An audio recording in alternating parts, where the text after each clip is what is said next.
आज 14 जुलाई को दोपहर 3 बजे के बाद नांदेड़ शहर के देगलूना के इलाके में वाक़ महाराष्ट्र के पहले उर्दू घर का अजीमुल शान इफ्तिताह अमल में आया। महाराष्ट्र के वज़ीर तामीर आम्मा और नांदेड़ ज़िले के राब्ता वज़ीर जनाब अशोकराज चौहान और रियासत के वज़ीर अक़लियती बहबूद जनाब नवाब मलिक की मौजूदगी में इस उर्दू घर का शानदार इफ्तिताह अमल में आया। इसके बाद इन दोनों वज़रा ने उर्दू घर में दस्तयाब सहूलियात का जायज़ा लिया। उनके हमरा रियासत के ममलकती वज़ीर जनाब विश्वजीत कदम भी मौजूद थे। इसके अलावा रियासत के साबिक़ा वज़ीर जनाब आरिफ नसीर खान भी इस तकरीब में शरीक थे। इन तमाम मेहमानों ने उर्दू घर में दस्तयाब सहूलियात पर इत्मीनान का इज़हार किया है।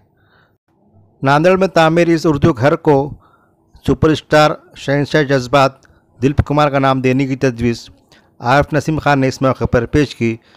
इस तजवीज़ को अशोकराज चौहान और नवाब मलिक ने कबूल करते हुए इस उर्दू घर का नाम दिलीप कुमार के नाम पर रखने का फ़ैसला किया है। इब्तिदा में तमाम मेहमानों का फूलों का गुलदस्ता देकर इस्तकबाल किया गया। कोरोना के पेश नज़र इस तकरीब में चुनिंदा अफराद को मदऊ किया गया था।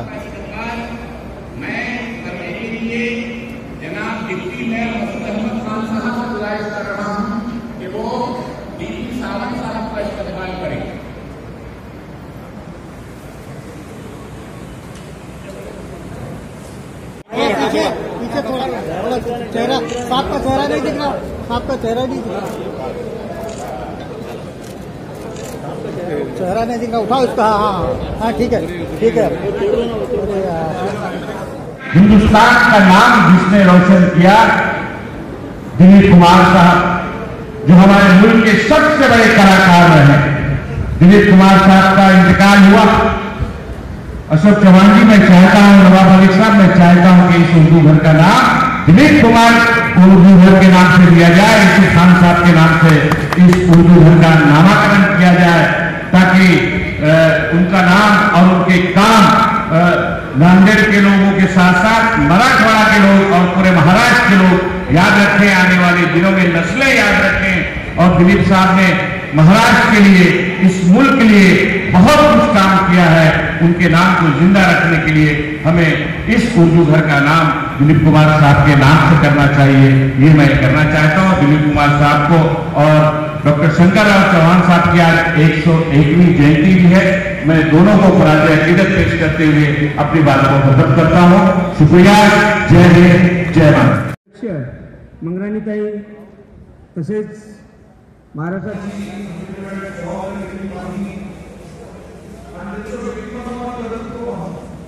उर्दू घरामध्ये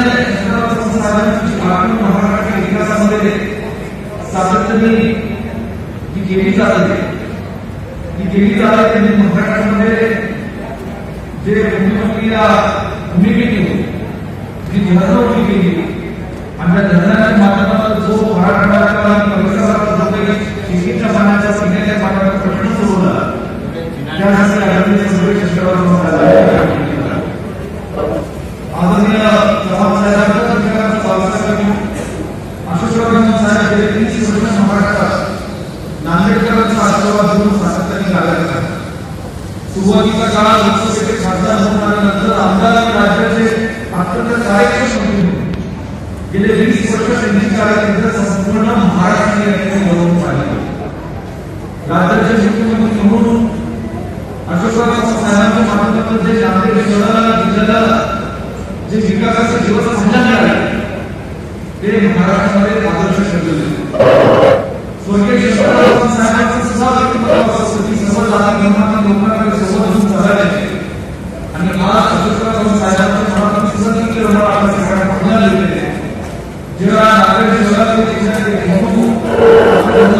मंडळी असो, शीख धर्माचे असो की आपल्या आंबेडकरी धर्माचे कार्यकर्ते म्हणून या सगळ्या लोकांचे जे काही प्रश्न असतील ते प्रश्न सोडवण्याची ताकदीने हिंदूंना प्रयत्न हा अशोकराव साहेबांच्या राज्याचा प्रयत्न होत असतो।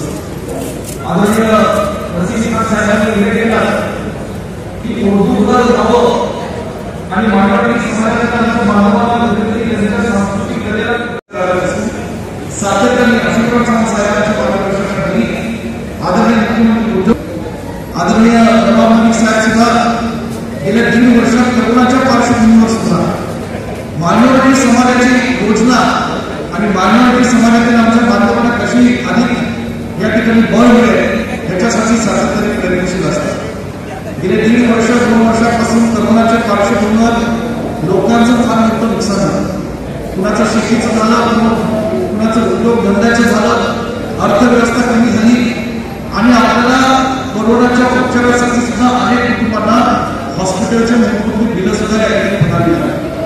परंतु मला बरोबरच कौतुक करावं लागेल, आदरणीय अशोकराव चव्हाण साहेब, मी तुमच्यासमोर बोलू इच्छितो की आपला तर मोठा व्यक्तिमत्वाचा आधार आंबेडकरांना मिळालाच, तुम्ही स्वतः आरोग्य सेवेबाबतीत जातीने लक्ष घालत होता, पण खरं कौतुक मला करायचं आहे आदरणीय अंबडे साहेबांचं की एखादा पेशंट दाखल झाला की त्या पेशंटच्या अडचणी जाणून घेण्याकरता दिवस रात्र आमदार अंबडे यांनी फिरत होते, अशी सुद्धा माहिती या ठिकाणी मला मिळाली।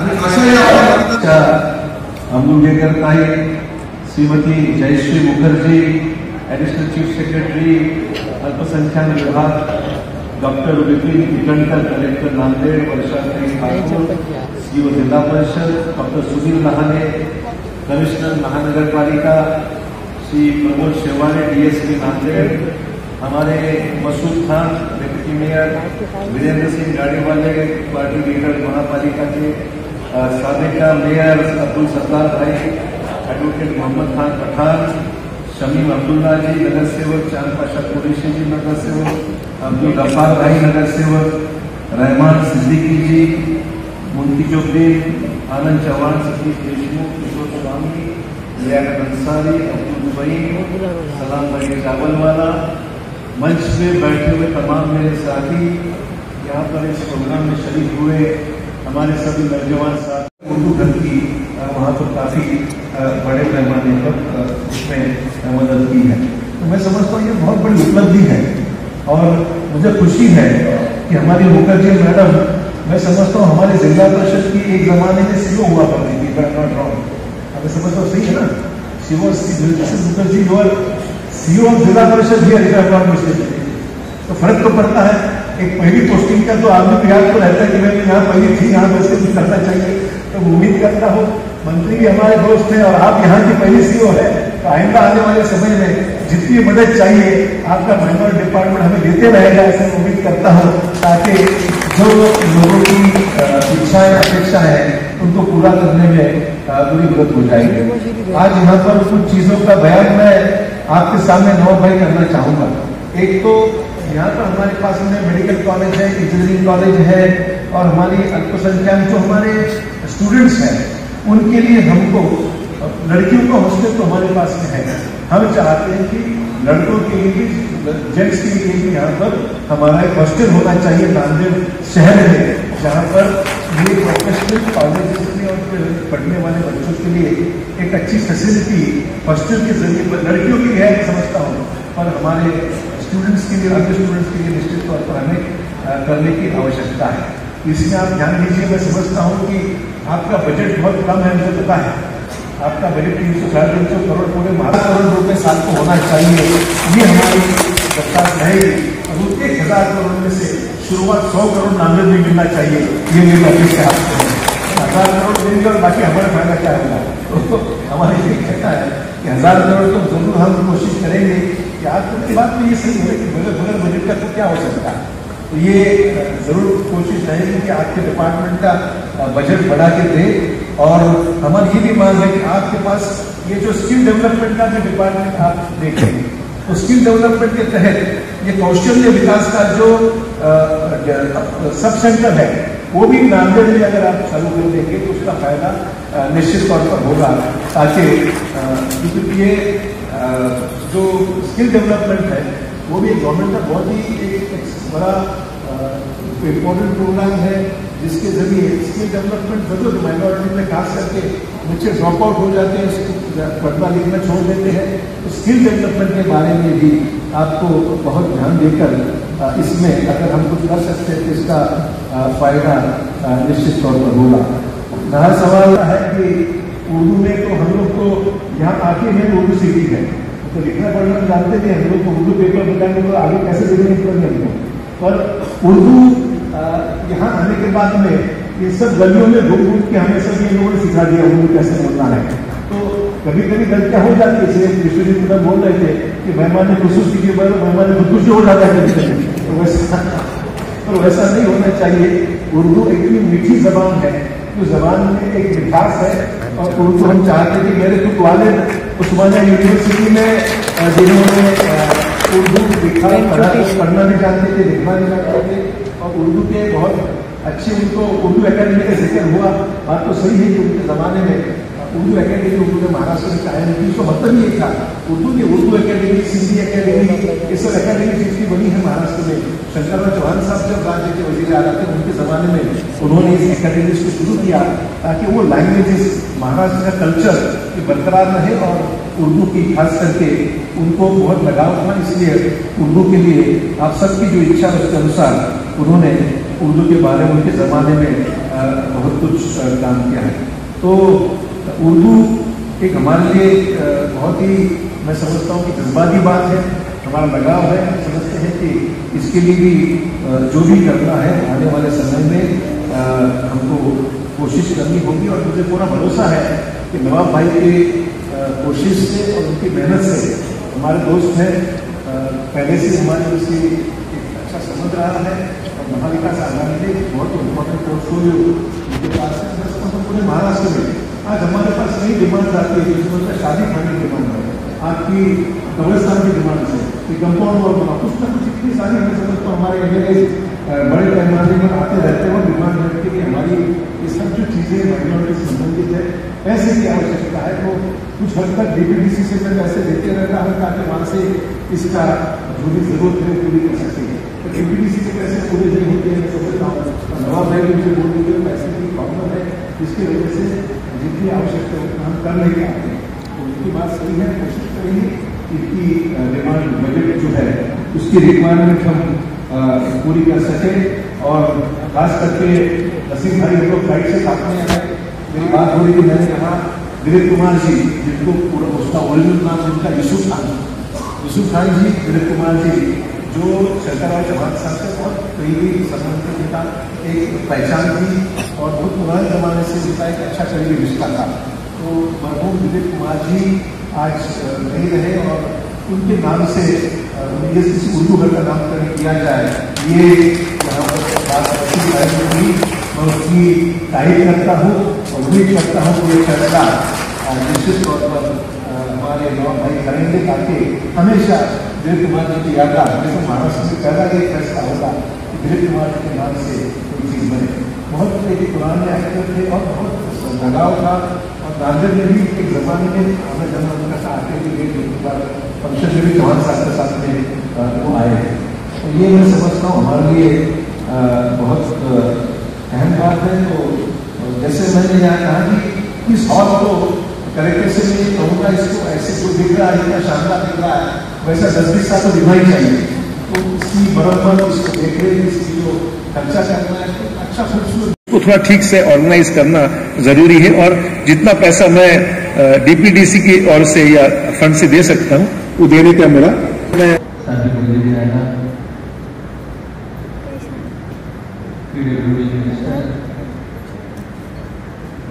नांदेड़ के जिला वजीर आले जनाब यूसुफ चौहान साहब, अखिलेश उमूर डिपार्टमेंट के minister of state Vishwajeet Kadam जी, साबिक मिनिस्टर नसीम खान साहब,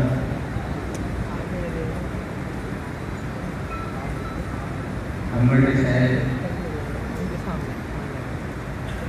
शहर की मेयर साहिबा, हमारे डिपार्टमेंट की सेक्रेटरी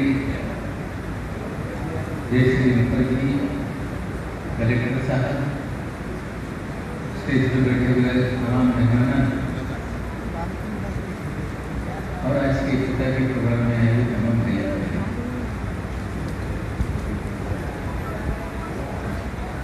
आज हिंदुस्तान के हिंदुस्तान शख्सियत और इस मुल्क की वजीर दाखिला है, वजीर दफ्तर है, फाइनेंस मिनिस्टर रहे, महाराष्ट्र वगैरह रहे, गवर्नमेंट बताइए सब देश में आज पूरी तरह से हमारा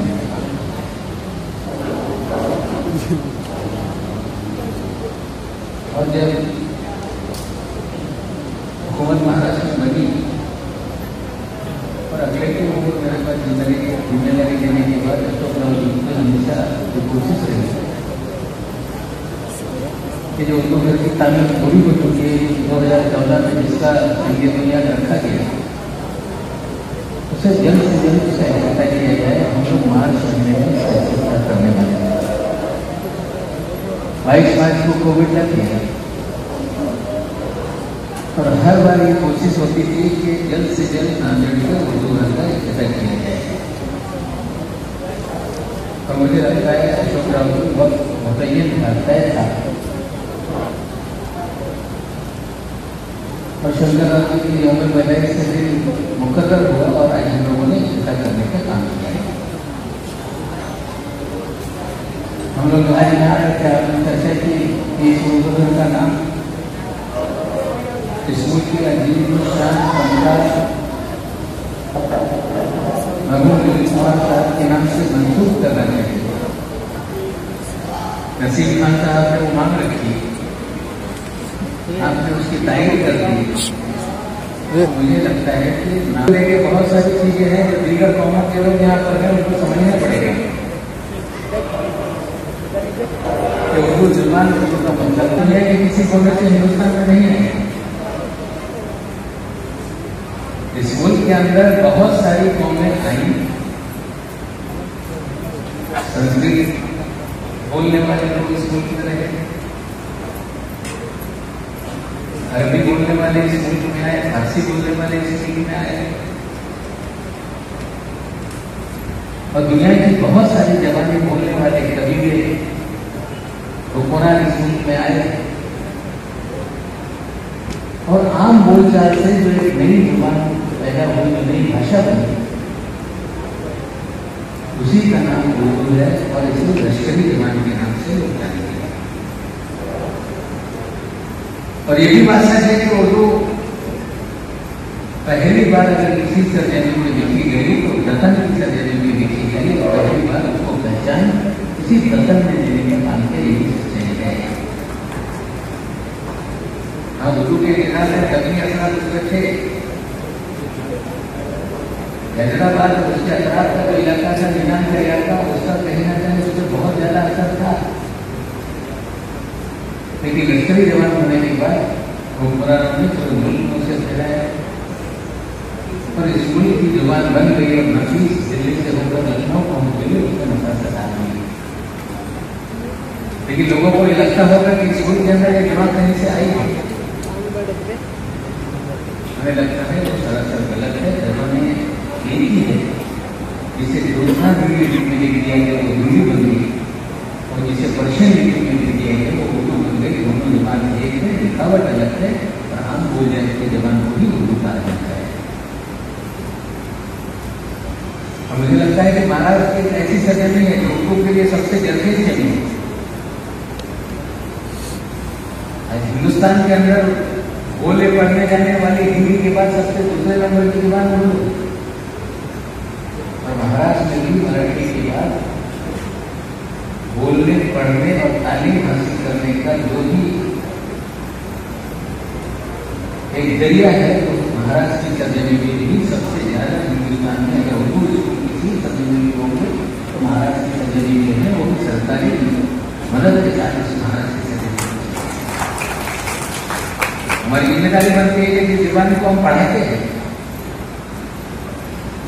जिस जुबान से हम बहुत सारे तालिब इल्म पैदा करने का काम करते हैं, तो हमारी जिम्मेदारी बनती है कि उर्दू जुबान को फरोग करने की जिम्मेदारी हुकूमत से बनती है। ये जिस शहर में जाता हूँ सारे में कहता है कि उर्दू अकेडमी का गठन कब करोगे, लेकिन टी पार्टी की सरकार में जब तक इत्तेफाक राय नहीं बनती तब तक अकेडमी नहीं बनती। लेकिन अशोक राव जी मैं आपसे गुजारिश करता हूँ कि उर्दू अकेडमी बने तो उसके सियासी लोगों को नाफिज करने का काम न करें, जो उर्दू अदब से मुंसलिक है ऐसे लोगों को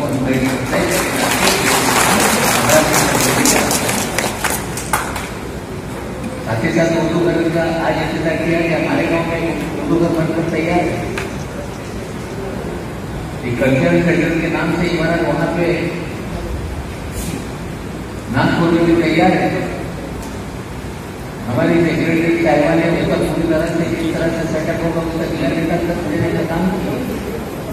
जैसे कि हम लोगों ने और आपने मंत्रालय में मीटिंग में कहा था कि उर्दू घर की शादी खाना न बन जाए, इसको खासतौर से ध्यान रखना पड़ेगा।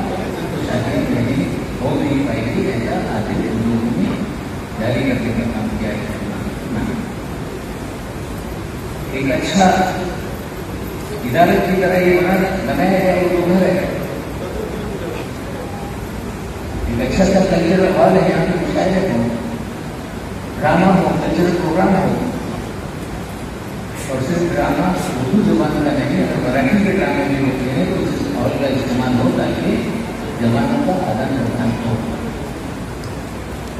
हमारा उर्दू मीडियम के बच्चों को पढ़ने के लिए कहीं ना कहीं हम लोग मराठी पढ़ाने के प्रोग्राम बनाने का काम किया है। अगर यहाँ से मराठी लैंग्वेज को भी सिखाने का प्रोग्राम हो सकेगा तो पूरी तरह से यहाँ से जैसा कि आपने कहा कि बहुत सारे लोग ग्रेजुएट नहीं हो पाते, आगे में तालीम छोड़ देते हैं। मौलाना आजाद ओपन यूनिवर्सिटी जो हैदराबाद में है वो पूरे मुल्क के अंदर क्रिश्चियन एजुकेशन के लिए ग्रेजुएशन के कोर्स चलाती है। उसका भी सेंटर यहाँ बने ताकि यहाँ के जिन लोगों ने गरीबी की वजह से 10वीं बार उनको भी यहाँ पे डिमांड है कि यहाँ पे अलग अलग तरह की क्लासेस चलने चाहिए। जो भी कलेक्टर साहब है, यहाँ की कमेटी के लोग तय करेंगे वो यहाँ पे क्लासेस चलेंगे। हम लोग उसमें तो मुलाकात करने का काम नहीं करेंगे। अशोक राव जी ने कहा कि स्किल को लेकर भी कुछ काम होना चाहिए। आपके डीपीडीसी में हम लोगों ने हर विषय के अंदर 3% स्किल के लिए कंपल्सरी वो पूरा प्रोजेक्ट करके रखा है। आपके पास अपना काम यहाँ पे 2 क्लास हैं, अगर उसको स्किल सेंटर करके रजिस्टर करोगे और यहाँ स्किल सेंटर के लिए अगर शॉर्ट टर्म कोर्सेज चला के लोगों को स्किल करके रोजगार देने का कार्यक्रम चलाना चाहते हैं तो ये उर्दू भर्ती कमेटी स्थापित करें और स्किल डेवलपमेंट डिपार्टमेंट मेरे पास से उसको भी हम ट्रेनिंग सेंटर में नियोजित देने का काम करेंगे। हम लोग ज़्यादा करेंगे। आज यानी देवी कुमार साहब का यहाँ पे नाम करने का प्रस्ताव रखा गया। कुछ लोगों को लगा होगा कि बहुत मारूफ शख्सियत थी, एक फनकार थे, इसलिए उसके नाम रखने का प्रस्ताव यहाँ पर आया। मैं लोगों को बताना चाहता हूँ कि दिलीप साहब की ही इब्तदाई तालीम की उर्दू मीडियम अंजुमन इस्लाम जिस स्कूल के तालीम के लोग वो थे, नसीब है कि बचपना मेरा उसी स्कूल से नहीं जाने का निर्माण कर सकते अंजुमन इस्लाम से हम लोगों ने बैठे सकते। तो दिलीप कुमार का नाम इस उर्दू घर को दिया जाता है तो उर्दू के एक मायना सबसे दिलीप कुमार साहब थे। सिर्फ उर्दू जुबान के लिए उनका पूरा इख्तियार नहीं था तो दुनिया की बहुत सारी जुबानें जो पर्शियन होते थे वो अंग्रेजी में बात करते थे, हिंदी में बात करते थे, तमिल भी जानते थे। इस तरह से बहुत सारी चीज़ें उनके जरिए लोगों के सामने आई है। एक फनकार होते आज यहाँ पे रेगुलर एकेडमी के हमारे इकबाल नानी साहब है जिन्होंने यहाँ पे एक अच्छा सा प्रोग्राम रखने का काम किया और वो बड़े फनकार है। उनकी भी जिम्मेदारी बनती है कि उर्दू एकेडमी जब कायम हो जाएगी तो उर्दू घरों का इस्तेमाल उर्दू एकेडमी की मॉडल से ही आगे बढ़ाने का काम करेंगे। जैसे कि यहाँ पर मांग की गई 1,000 करोड़ रुपये का बजट का काम किया जाए और आपने मांग रखी है यहाँ पे लड़कियों का तो हॉस्टल है लेकिन लड़कों का भी हॉस्टल बने पॉलिसी नहीं है। लेकिन मैं वादा करता हूँ कि जल्द से जल्द पॉलिसी कैबिनेट के सामने जाकर नांदेड़ में लड़कों का भी ऑप्शन बनाने का बहुत सारे लोगों को जानकारी नहीं है। कोई पिछली कैबिनेट में अशोक राव जी थे, आज की कैबिनेट हम लोग ध्यान नहीं करें, लेकिन हॉस्टल नसीबलाई बनाने की पॉलिसी तो बनी, लेकिन हॉस्टल में लोग रहते नहीं थे, लड़कियां रहती नहीं थी। लड़कों के हॉस्टल जो हमारा PMGBK के अंदर जो हमारा प्रोग्राम है हमने कुछ लड़कों के हॉस्टल बनाए, लेकिन हॉस्टल में बच्चों की तादाद इतने बड़े पैमाने में नहीं है। बहुत सारे हॉस्टल हैं जहाँ पे 20% लोग थे और पूरा हॉस्टल खाली रहता था जिससे चाहिए। लेकिन हमने फैसला किया, हमारे डिपार्टमेंट की सेक्रेटरी साहब आए पर हमने फैसला किया कि हॉस्टल में जो आमदनी का हमने लिमिट, गाँव से आने वाले बच्चों का 1.25 लाख था, शहर में रहने वालों का 2.5 लाख था। हमने सभी बच्चे जिनकी आमदनी परिवार की 8 लाख होगी वो सभी हॉस्टल में मुफ्त में रह जाता है। सरकार गरीब बच्चा करने का काम नहीं किया, अकलियत को कहीं ना कहीं तालीम से आरास्ता करने का काम करना पड़ेगा। ये हमारी सबकी जिम्मेदारी है।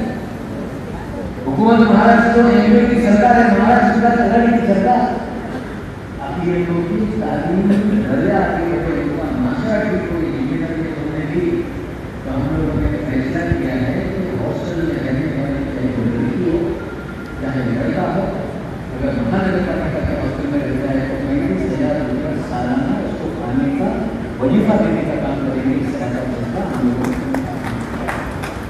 अगर जिले के हॉस्टल में रहता है तो उसको 30,000 रुपये वजीफा लड़की लड़की दोनों को देने का मतलब है।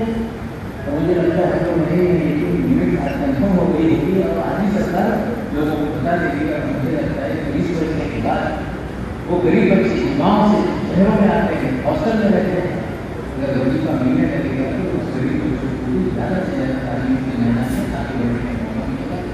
बहुत सारी बातें हैं, ज़्यादा बात करना पड़ता है, लेकिन इतना ही कहना चाहता हूँ कि आज हिंदू गवर्नमेंट बधाई मनाने का काम कर रहे हैं। अंतर्राष्ट्रीय चौहान साहब का भी उर्दू से गहरा ताल्लुक था। जिस तरह से नसीम साहब ने कहा कि आप लोग नागरिक के लोग सामने यूनिवर्सिटी से जाने की तरह मेरी मुलाकात बहुत ज़्यादा है कि हम लोग को बचपन भारत में जो बड़े लेकिन बात में मिलने कभी मिलने का मौका मिला। लेकिन उर्दू अदब क्या है, उर्दू बोलने वालों की तहजीब क्या है, जिस तरह से मुंबई शहर में या महाराष्ट्र की दिगर जिला में उर्दू जैसे बातें पहुँची जैसे कोई उन्होंने उन्हीं के फैसले से महाराष्ट्र में उर्दू एकेडमी की दुनिया में की। हमें लगता है वो आज आएंगे अंतर्राष्ट्रीय चौहान साहब उर्दू के फरोग के लिए सबसे आगे रहे हैं। उनको भी राजा दे सकते हैं। और गोरा मतलब समझने से पहले मुझे लगता है कि दिलीप कुमार साहब खान साहब प्रोग्राम एक उनको भी जिस कम्युनिका में एक बार बोला था कि हम आज के उनको प्रेजेंट कम्युनिका की प्रस्ताव पेश करें और उसके बाद हम लोग थोड़ी देर खामोशी से उनको प्रेजेंट पेश करने में काम करेंगे। आगे का प्रोग्राम यह है कि तकरीब के अख्ताम पर दिलीप कुमार को ज़बरदस्त खराज अक़ीदत पेश किया गया।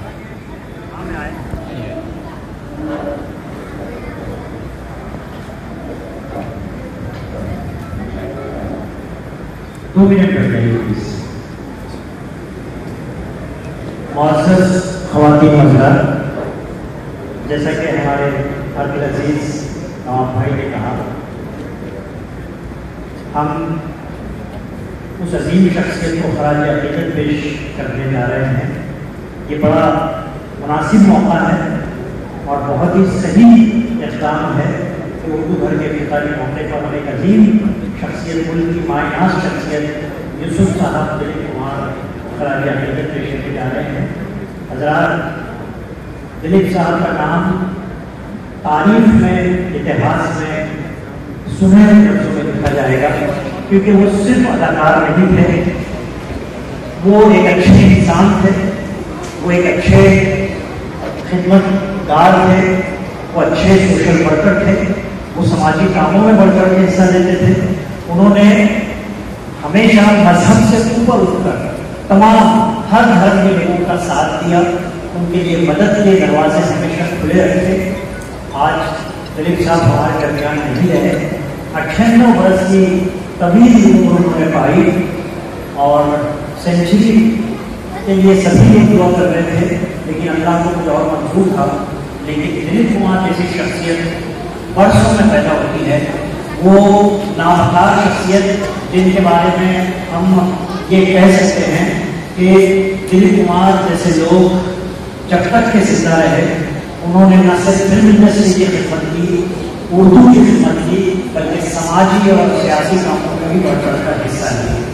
आज यहाँ खराज अकीदत हम पेश कर रहे हैं उर्दू घर के इफ्तिताह के मौके पर। मैं बहुत शुक्रिया अदा करता हूँ नवाब भाई का, अशोक चौहान साहब का, आदि हसीब खान साहब का कि एक बड़ा फैसला यहाँ पर लिया गया है कि इस बात को मंसूख किया जाए खान साहब के साथ में। हम 2 मिनट के लिए उस बड़ी शख्सियत के लिए खड़े रहकर उनको खराज अकीदत